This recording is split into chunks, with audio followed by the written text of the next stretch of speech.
Il territorio che segna la linea di demarcazione tra Veneto e Alto Adige è indubbiamente un territorio speciale che si snoda in un'ampia area della regione dolomitica. Uno spettacolo di guglie scolpite, massicci dalla straordinaria bellezza, cattedrali di roccia, all'unanimità tra le più affascinanti montagne dell'intero pianeta. E tra esse un susseguirsi di vallate punteggiate da villaggi, paesi e centri che offrono un insieme armonico e delizioso.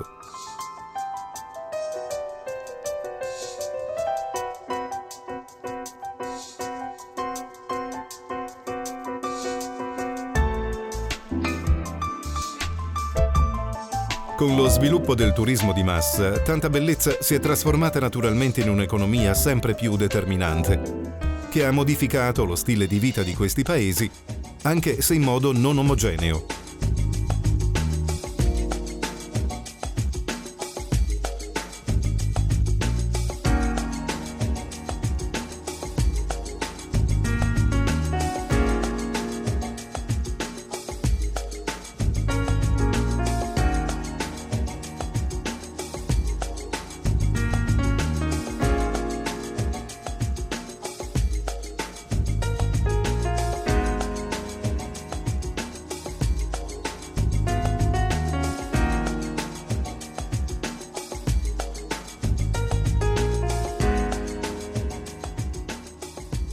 Ma non è sempre stato così. La vita tra queste montagne un tempo era ben più dura, condizionata dal clima complicato, dall'orografia e dall'isolamento. Ma c'era anche una straordinaria capacità di ottimizzare ciò che la natura era comunque in grado di offrire, grazie a valori secolari di tenacia, sapienza, dignità, solidarietà e duro lavoro. Valori che hanno plasmato e uniformato i caratteri di queste genti, al di là di ogni appartenenza culturale e linguistica.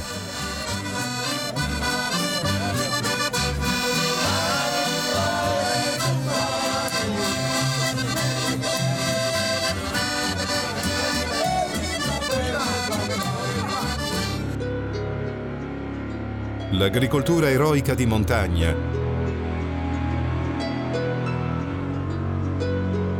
l'allevamento, il lavoro dei boschi erano l'intera dimensione della vita.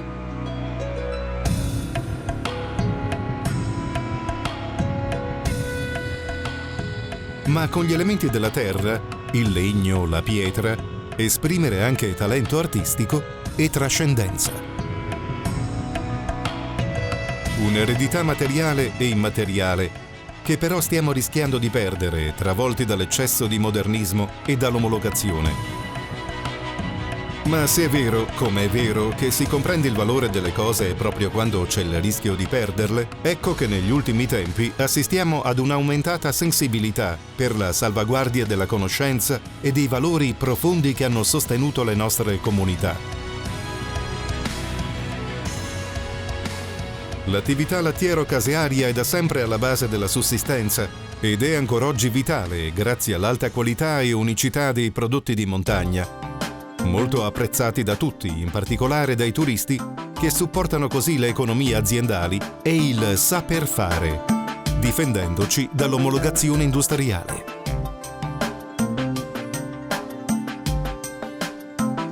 I pascoli in quota, sul confine tra Alto Adige e Bellunese, sono un elemento di continuità e determinanti per la comune cura dell'ambiente.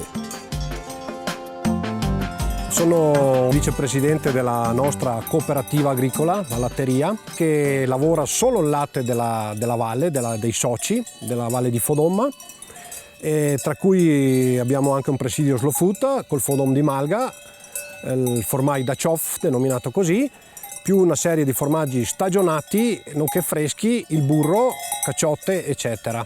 Nel comune di Villalongo, appunto, una valle ladina, confiniamo direttamente con l'Alto Adige e con la provincia di Trento. Il contadino, specie in alta montagna, è una delle prime sentinelle dell'ambiente, quindi diamo anche una tutela a livello di pulizia, sulla biodiversità, appunto, sfalciando i prati, avendo le nostre vacche, i nostri animali che pascolano, mantenendo anche i prati pascoli, nonché i prati stabili, che praticamente siamo come biologici. Noi stiamo un po' discutendo con le amministrazioni e la politica sul fatto di riconoscere il ruolo sociale del contadino, e qui si tratta semplicemente di una volontà politica istituzionale. Siamo anche appunto confinanti per esempio con l'Alto Adige, abbiamo una collaborazione culturale anche a livello di pascolo, perché alcuni contadini portano i loro animali da noi al pascolo.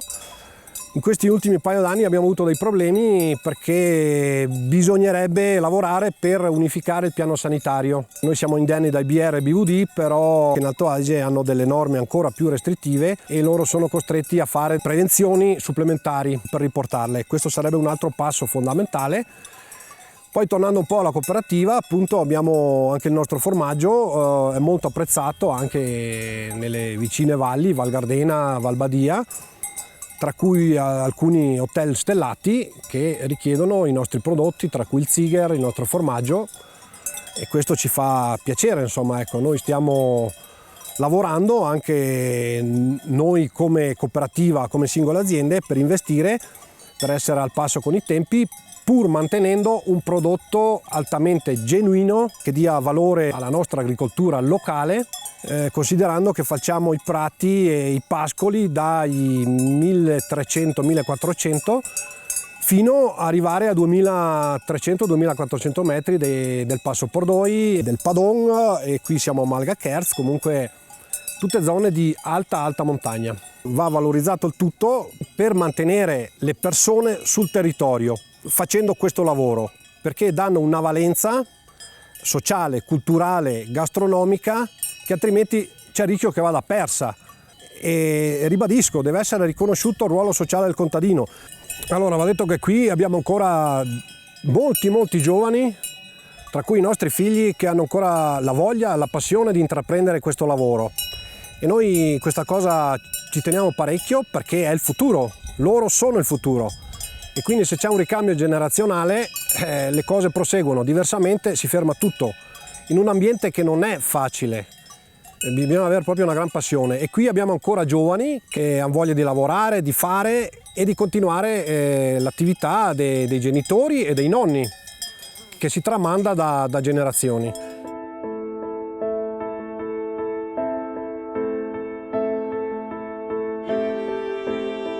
Similitudini e specificità stimolano anche un sano confronto e una collaborazione tra i produttori delle due regioni. L'estrema area orientale del nostro territorio, dove si incontrano Ostirol, Alta Pusteria e Comelico, è particolarmente votata al pascolo e all'attività lattiero-casearia, per tradizione e grazie ad un ambiente naturale ideale. Noi come caseificio di Sesto ci troviamo qui in zona di Sesto, al centro del nostro piccolo villaggio, accanto al confine di Belluno.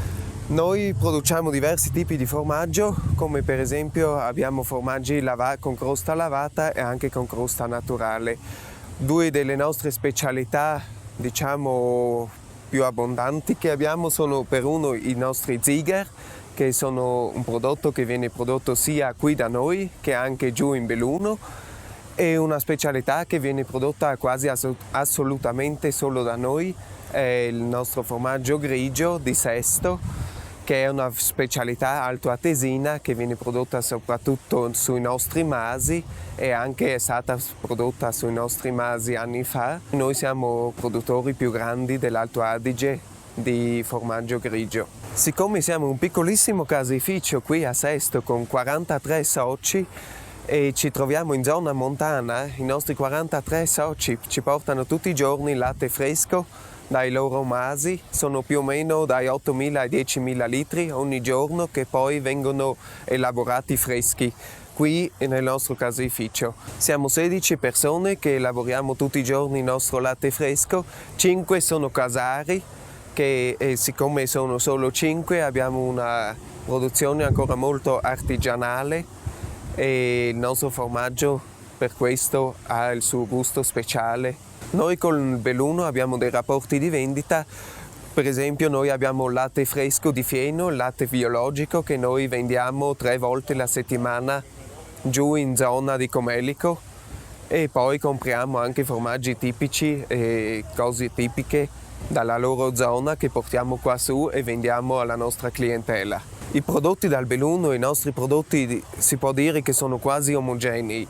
Abbiamo delle specialità praticamente della zona, che ognuno ha la sua elaborazione speciale del prodotto, ma in tutto possiamo dire che i prodotti sono piuttosto omogenei. Da qui nasce la nostra qualità. I nostri contadini portano 365 giorni il latte nella nostra latteria, dalle mucche che sono quasi tutta l'estate nei pascoli, solo d'inverno sono nelle loro stalle. Siccome ci troviamo in una zona alpina, le nostre mucche mangiano solo dai pascoli migliori e erbe migliori. I nostri soci fanno tutte parte di Sesto e Moso. Tutti i pascoli sono qui in zona tra Sesto, Moso e il Passo Montecroce. È sempre meglio scegliere un prodotto artigianale della zona, perché non è solo un prodotto sano, ma porta anche tutto il gusto delle nostre vallate. Noi siamo una piccola latteria, la latteria di Casada in Val Comelico. Produciamo vari tipi di formaggi freschi e stagionati. Qui potete vedere la filatura della mozzarella, uno dei nostri prodotti, lavorando solo ed esclusivamente latte che proviene appunto dalla Val Comelico, dalla vicina Sappada. È un latte di ottima qualità, proveniente da vacche e capre allevate a fieno in inverno, e in estate tutti gli animali appunto lì vengono spostati su negli alpeggi, dove appunto pratichiamo l'allevamento delle vacche da latte estive con la mungitura del latte e dopodiché il trasporto del latte a valle. Quindi un latte di ottima qualità, un latte d'alpeggio e di conseguenza anche un prodotto genuino, ecco, saporito. Noi siamo situati appunto a Casada, Santo Stefano di Caldoro in Val Comelico, e se noi guardiamo bene la cartina, la carta geografica, si nota una certa vicinanza con quel che è l'Alto Adige. Il bello, diciamo, di questa vicinanza è che abbiamo molte similitudini ma anche molte diversità.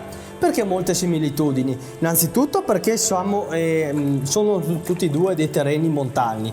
E in ambedue le regioni c'è una pratica bella sviluppata dell'alpeggio, della malga, del formaggio di malga, come appunto qui in Comelico.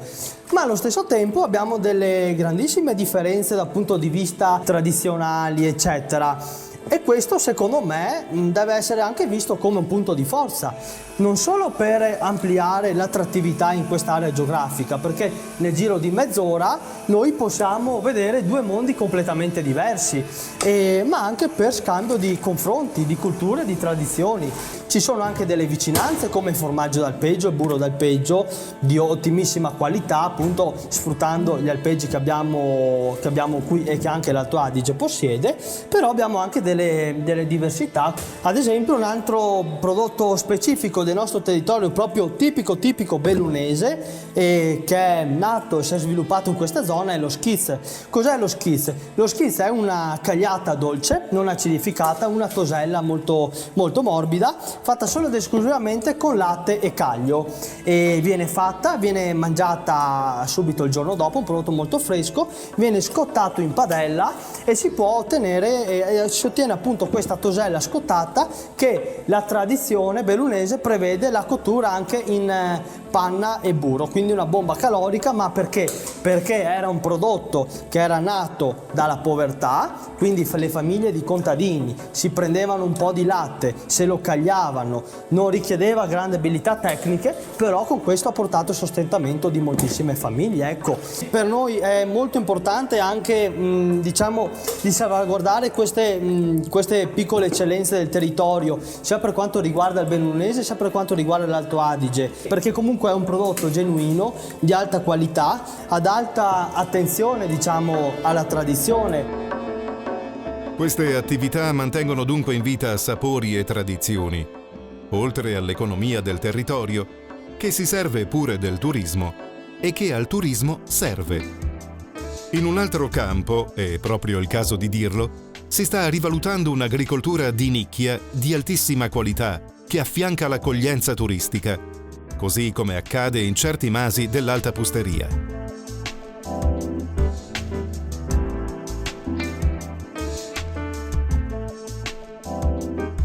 Siamo qui a 1500 metri sulla parte soleggiata della valle, sopra il paese di San Candido.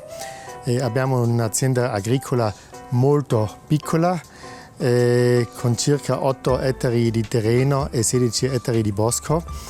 Noi produciamo esclusivamente prodotti in qualità biologica, siamo certificati. Come tipo di prodotti abbiamo la carne di manzo, carne di maiale e tutte le uova.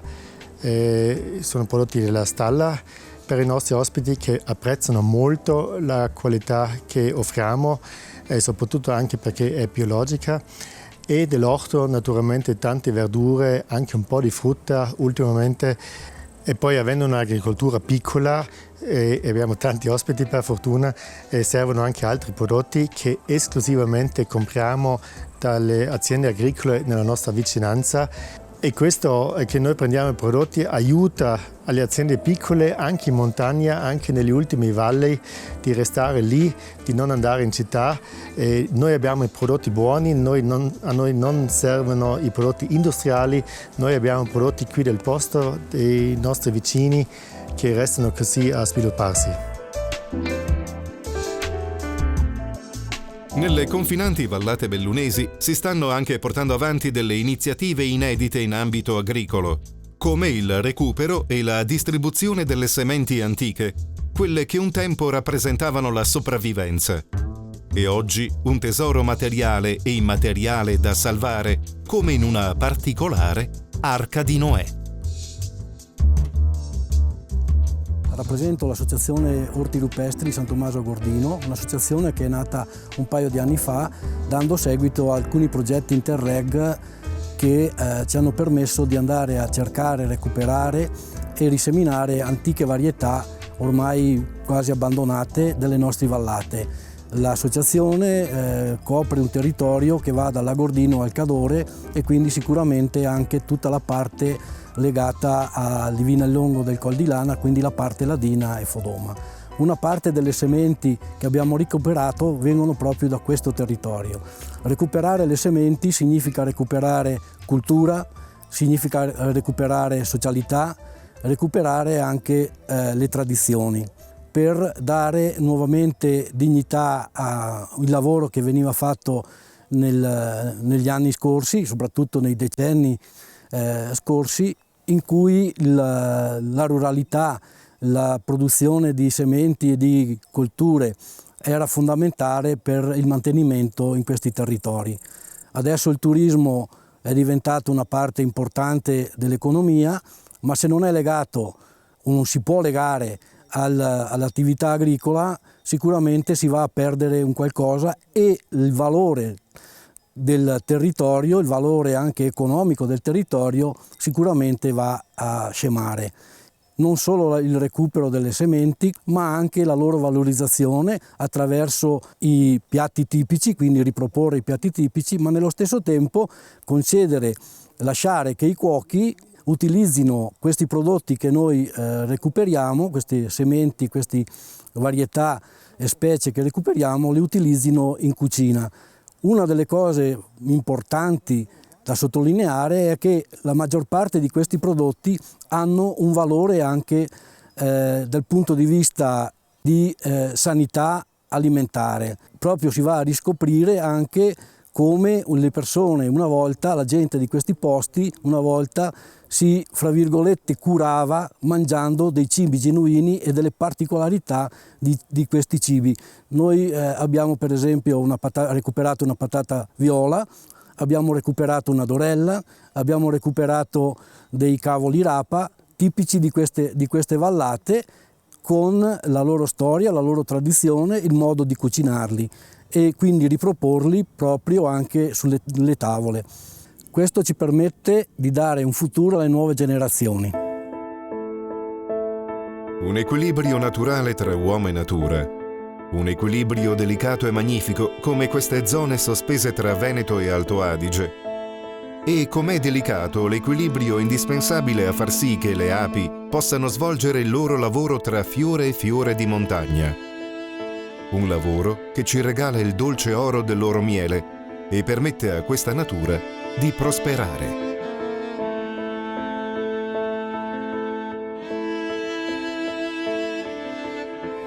Sono Leandro Grones, una piccola attività di apicoltura, produco miele di millefiore, miele di rododendro lampione, miele di rododendro. Siamo ad Arabba, 1650 metri sul livello del mare. Tra le Dolomiti abbiamo una biodiversità incredibile, quindi siamo in questo senso aiutati dalla natura che ci circonda a produrre un miele di altissima qualità, un miele che è introvabile in altre parti d'Italia, in altre parti del mondo.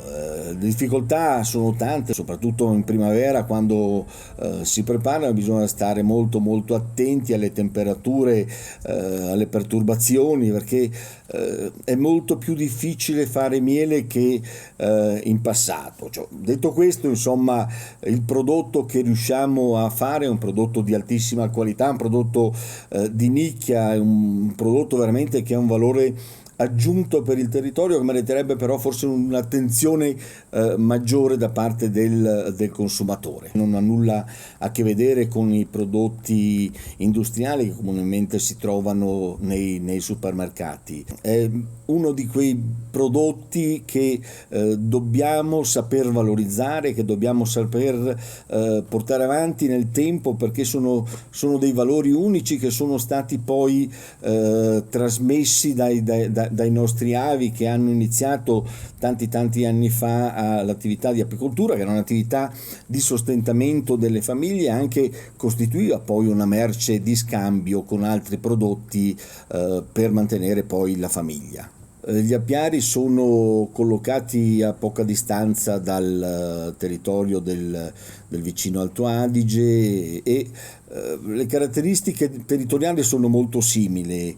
Con gli amici apicoltori bolzanini, insomma, ci scambiamo molte opinioni, molte esperienze su come allevare al meglio le api, che poi sono fonte di vita per il pianeta, no? Sono indispensabili, e proprio per questo il prodotto derivato in queste zone è pregiatissimo e può essere calcolato un po' come quelle nicchie che fanno ricco un territorio nel suo insieme. Necessità e sussistenza, qui più che altrove, sono state strettamente legate al mondo animale, e non solo sotto l'aspetto alimentare. Vale anche per la pecora, la cui lana è sempre stata preziosa per molteplici utilizzi, particolarmente in un luogo dal clima rigido. Alcune tradizioni secolari si sono mantenute vive fino ad oggi, ma si tratta di realtà ormai molto rare, a volte uniche, e che meritano di essere preservate quanto più a lungo possibile. Mi chiamo Cristina Zacca, dell'azienda Zacca Johann SNC. Assieme ai miei 4 fratelli qui a San Candido facciamo un mestiere antico, trasformiamo pura lana vergine in feltro e vari prodotti di feltro. Abbiamo preso in mano l'azienda dal nostro papà, che a suo tempo, da suo papà eccetera, aveva imparato questo mestiere antico che purtroppo oggigiorno si è quasi estinto. Noi come azienda familiare risaliamo addirittura al 1560 come attività artigianale e già da varie generazioni appunto facciamo prodotti in feltro di lana, il cosiddetto feltro folato, che vuol dire che solo attraverso un sistema meccanico si ottiene dalla pura lana, aggiungendo acqua, pressione e vapore, si ottiene un materiale, il feltro folato di pura lana, e noi da questo feltro facciamo pantofole fondamentalmente, ma anche sedute, sottopiedi, varie cose. Facciamo pantofole in feltro che non hanno cuciture, che vengono, come dire, create attraverso la folatura e poi messe in forma manualmente come fosse un cappello. Il nostro bisnonno qui a San Candido aveva una produzione molto ampia, con una trentina di operai, e lui faceva sempre pantofole, suole, eccetera, ma all'epoca lui faceva ancora cappelli. Noi siamo rimasti gli unici a fare questi feltri, mantenendo viva la produzione del feltro stesso, almeno riusciamo di lavorare all'incirca 9 tonnellate di lana locale all'anno, che altrimenti andrebbero probabilmente buttate.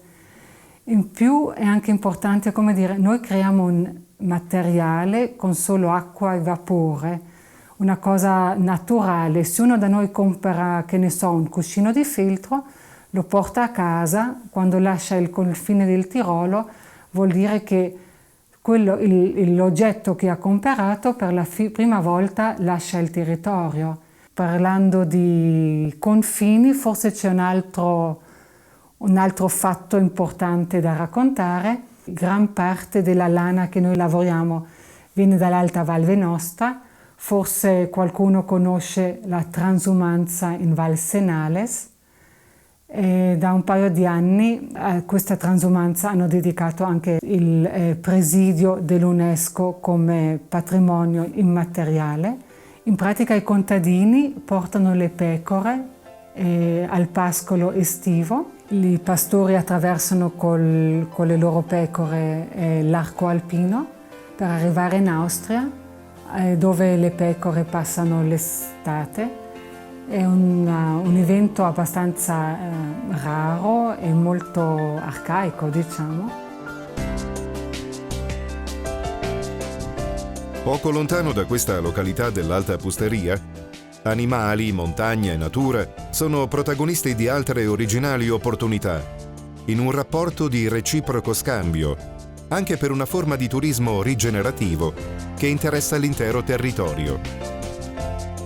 Io sono Lorenzo Bressan e sono il titolare del parco qui del Renze Grande Nord.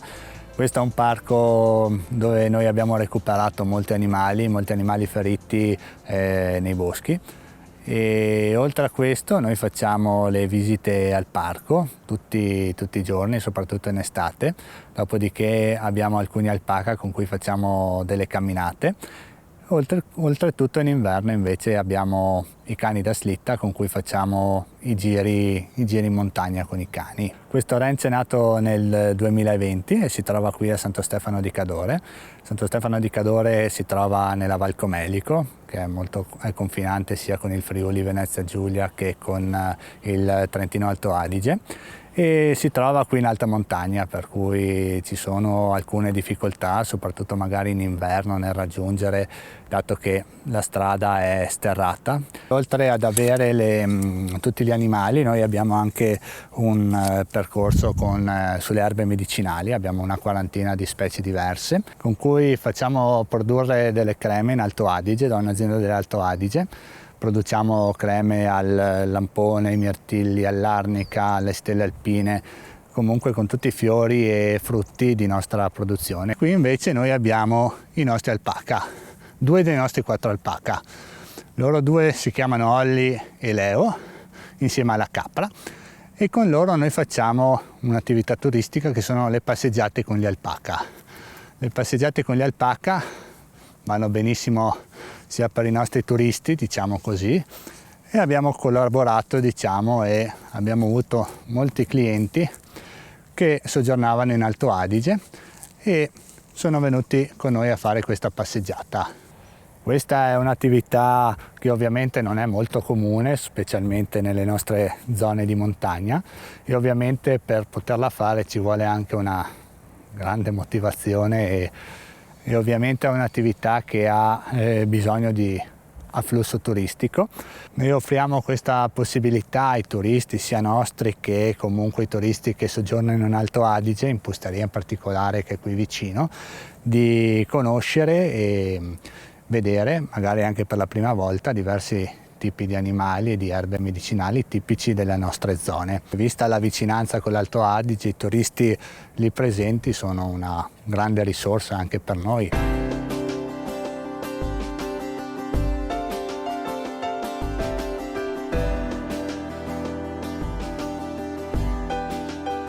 Vi è poi tutto il mondo del legno, che accomuna entrambi i territori, nell'ambito di attività artigianali o artistiche ancora capaci di mantenere in vita tradizioni secolari, prestigio e sane economie familiari.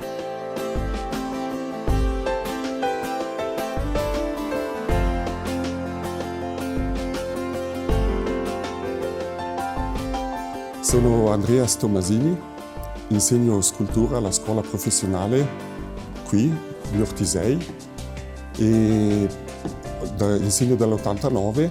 Avevo iniziato nell'89 a insegnare alla scuola d'arte di Selva e poi sono passata alla scuola d'arte di Ortisei, che adesso è diventato un liceo, e dal 97 che insegno qui alla scuola professionale La Professionela. Il liceo d'arte porta i ragazzi a frequentare poi un'accademia e andare più in una direzione più artistica. La scuola professionale, come dice già il nome, porta i ragazzi alla professione vera e propria. Nella nostra scuola abbiamo 2 sezioni, quella di scultura e quella di pittura, sempre pensata sul legno, scultura nel legno appunto come detto, e la pittura sul legno. Nella nostra scuola, quella professionale, vengono ragazzi appassionati di scultura, no? Appassionati del legno, che cercano una possibilità di imparare questo mestiere, dato che è difficile trovare un maestro in un laboratorio come era una volta. Adesso la scuola offre, diciamo così, tutto il pacchetto che serve per poter un giorno lavorare nel proprio laboratorio. La Val Gardena ha una grande tradizione nella scultura del legno, solo che appunto come tutto nel mondo sono cambiate tante cose. Ragazzi adesso sono sempre meno che iniziano a scolpire, però quelli diciamo che vogliono, quelli sono magari anche più interessati di una volta, che una volta venivano anche costretti per poter stare nel proprio paese a lavorare, venivano quasi magari costretti a intraprendere questo cammino. Oggigiorno chi sceglie la nostra scuola è proprio interessato al lavoro e a voler portare avanti questa tradizione. Una volta c'erano tanti commercianti che venivano nel laboratorio a prendere i lavori e poi li rivendevano. Oggigiorno ogni scultore deve cercare di fare sia il lavoro da scultore che anche da commerciante, passando magari per mostre, passando per gallerie o per altri negozi specializzati. Il turismo è diventato più internazionale, tutto più veloce, no? La gente viene 2 giorni, poi va via, non riesce a collegare, no, il turismo col mondo artigianale che c'è in valle. E per questo gli artisti, gli artigiani hanno dovuto trovare altri modi, altre vie per commercializzare il proprio lavoro. La scultura ha sempre dato una possibilità alla gente del posto che tuttora sussiste e che la scuola cerca con i suoi mezzi di sostenere, così che in vallate turistiche possa rimanere questa parte anche culturale viva e sentita dalla popolazione. Anche in passato abbiamo avuto delle figure che hanno frequentato questa scuola, figure delle vallate vicine, pensando adesso mi viene in mente un Gianni Pezzei o anche un Augusto Murr specialmente, che ha fatto strada anche in tutto il mondo, ha fatto lavori, si trovano lavori suoi in tutto il mondo. Mio padre iniziò a intraprendere questo amore per la scultura da giovane, da piccolo, quando a un certo punto si ammalò di poliomielite e dovette rimanere a letto per molti mesi. In quel periodo il nonno chiese a mio padre di aiutarlo a sistemare gli attrezzi da lavoro, quello che utilizzavano poi nei campi. Lui in quel periodo iniziò a tagliare un po' di legno, a tagliare quello che erano poi gli attrezzi, a sistemarli, e si innamorò della materia. Chiese alla mamma di poter andare a Ortisei a frequentare la scuola d'arte e nel tempo, 18 anni, ci riuscì. Frequentò la scuola d'arte di Ortisei per 3 anni, poi rientrò a casa e dovendo continuare le cure fu mandato a Venezia, al Lido di Venezia, dove c'era un centro specializzato. Il percorso che lui ha fatto è un percorso che voleva testimoniare la propria terra, quello che poi è il racconto della sua vita, cioè il vivere in montagna e rimanere in montagna. La tecnica utilizzata da mio padre era principalmente quella della scultura in legno. Per quanto riguarda invece la scultura monumentale era indispensabile trovare un materiale che fosse più resistente anche alle intemperie e al tempo, e logicamente si è rivolto ad una fonderia utilizzando poi la fusione in bronzo. Noi ci troviamo qui in quello che era lo studio di mio padre, che non era solo lo studio di mio padre, è stato il suo sogno fin da ragazzo. Lui aveva sognato e sperato di poter costruire questo edificio qui dove si trova, perché questo era il terreno che lui aveva ereditato dai genitori. Questo direi che è il luogo ideale per conservare le opere che noi abbiamo deciso come famiglia di tenere unite e di collocarle in questo luogo a disposizione di chi ha l'amore e l'interesse per visitare e per vederle.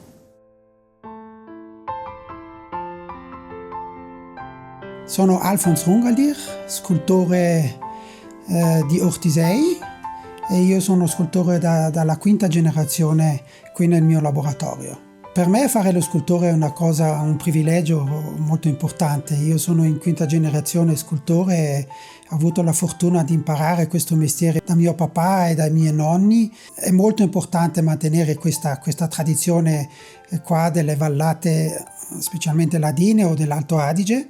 E per me anche fare lo scultore è un mestiere anche un po' sociale, si può sempre stare in famiglia, si può stare qua nei nostri laboratori, ma un tempo fa nella Val Gardena c'erano fino a 250 scultori circa, e il giorno d'oggi ne saranno ancora una settantina circa. C'è sempre più difficoltà nel pubblico che capisca la manualità, quanto è difficile anche questo mestiere. La difficoltà che i giovani trovano al giorno d'oggi è sicuramente anche questa.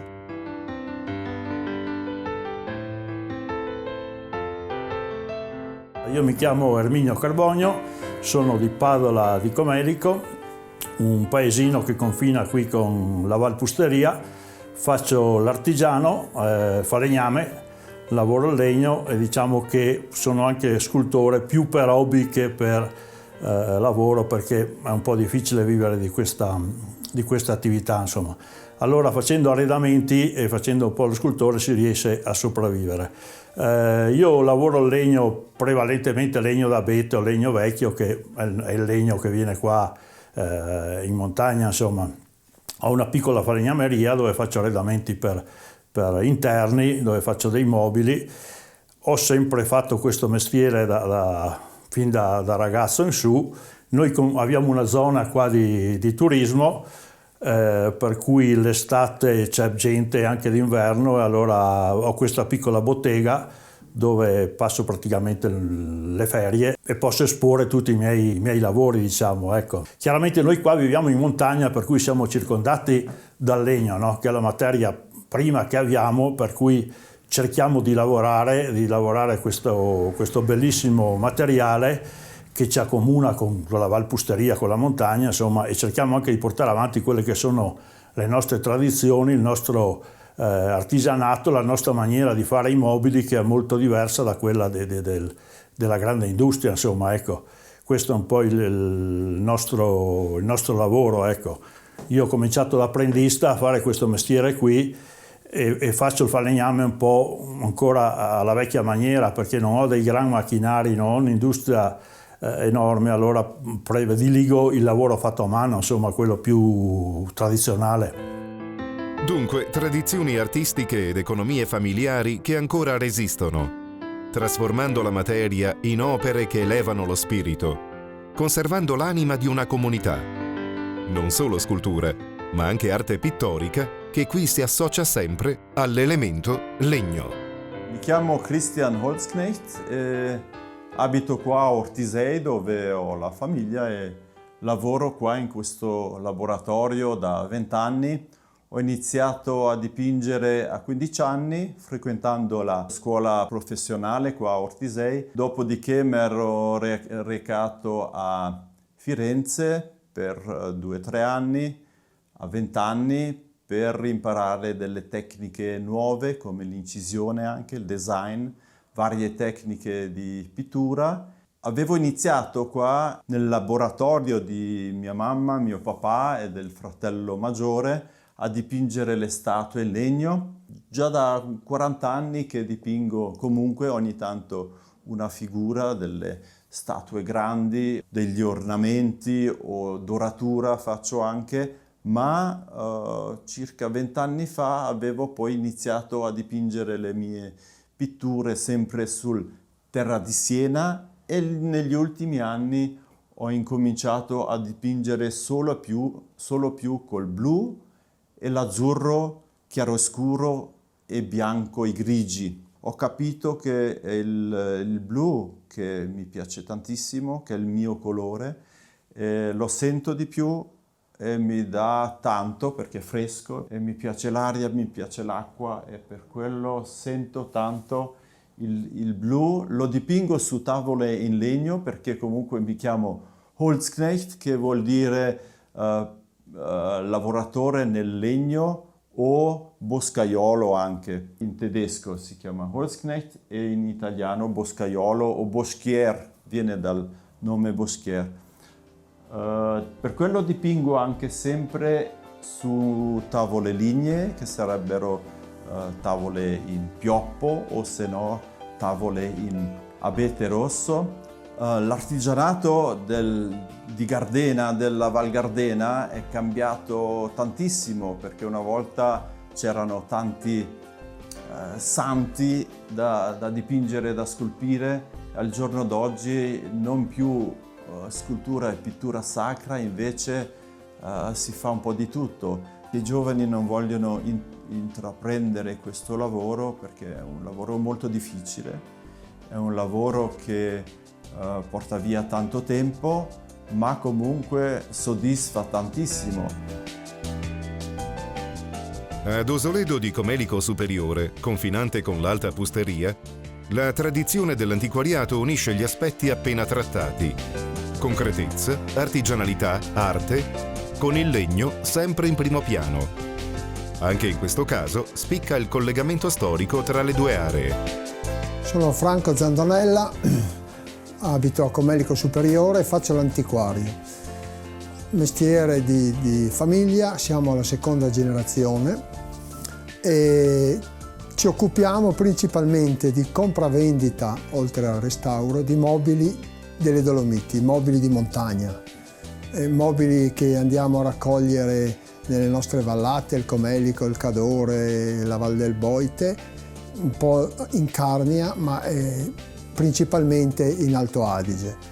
Abbiamo dei grossi scambi con le famiglie altoatesine perché noi giriamo per le case, chiediamo, parliamo e compriamo alla fine se la famiglia è d'accordo, insomma. Un piacere, ecco, oltre che un lavoro, girare per queste case. E se si pensa che tra il Comelico e la Pusteria sono 200 anni di minimo di scambi commerciali minori, c'è un confine sulla carta che è il confine vecchio veneziano. Parliamo due lingue diverse, noi parliamo il ladino, loro parlano il tedesco, però lo scambio, il commercio, l'unione c'è sempre stata, insomma, anticamente.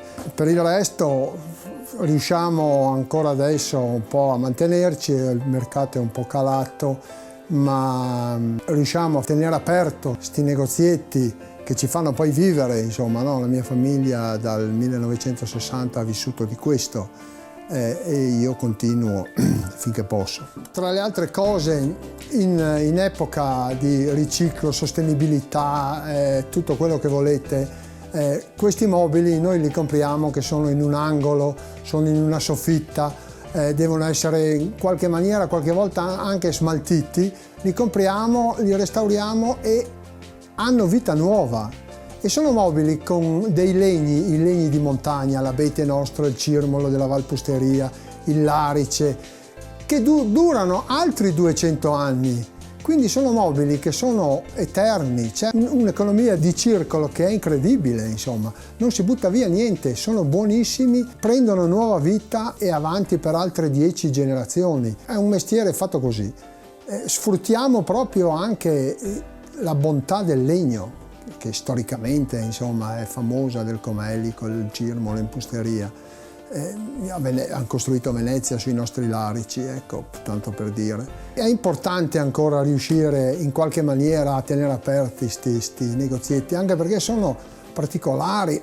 Culturalmente poi abbiamo tutti gli strumenti antichi dello squartatore di alberi, dei contadini, le zangole, il portacotte. Riusciamo a trasmettere, e quando arriva il cliente riusciamo a raccontargli e a spiegargli cose che oramai sono praticamente perse. Chiudiamo in Val Badia questo variegato viaggio alla scoperta di diverse realtà che mantengono vitale questa terra dolomitica, non solo sotto l'aspetto economico, certamente importante, ma non di meno per quel che riguarda il mantenimento di tradizioni, conoscenze e mestieri ancora a misura d'uomo. In questa zona si concentra anche la tradizione della tessitura artistica che affonda le sue radici in tempi remoti. Felix Nagler, titolare della tessitura artistica Nagler. Allora, la tessitura artistica Nagler nasce nel 1857, o piuttosto i primi documenti nella Camera del Commercio di Bolzano risultano a quell'anno. E io, assieme anche a mio fratello, rappresentiamo la sesta generazione della famiglia Nagler che prende in mano questa ditta e la porta avanti. All'inizio era piuttosto il tessitore come mestiere, che lui poi andava dai contadini che avevano un telaio a lavorare d'inverno la lana o i prodotti che poi avevano da fare diverse cose, no? E poi pian pianino questo è stato mio nonno il primo che nella tessitura che era ancora a Champlot, quindi andando su verso la valle della zona artigianale, c'era la tessitura e faceva i tessuti durante l'inverno con i suoi telai, naturalmente, che si è acquistato col tempo, e poi andava d'estate nelle diversi paesi, sulle piazze, a vendere i suoi propri prodotti, quindi era un'attività di mercato, no? Finché poi ha aperto il primo negozio a Champlot, e col tempo, quando è nata questa zona artigianale qua a Pedaroa, ci siamo anche trasferiti come ditta qua e abbiamo incominciato la vendita al dettaglio con naturalmente l'aiuto del turismo, no? Perché anche già i primi turisti andavano su Champlot al negozio ad acquistare i nostri prodotti. È importantissimo, secondo me, portare avanti queste attività.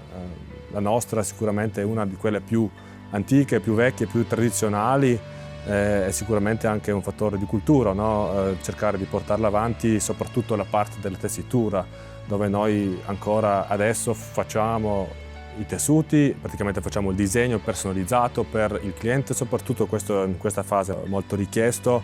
Ci sono tantissimi disegni anche vecchi che abbiamo sempre ancora qua, che piacciono tanto anche ai clienti, che sono stati disegnati da mio nonno, anche da mio bisnonno ancora, per cui direi che l'attività della tessitura proprio è il cuore dell'azienda.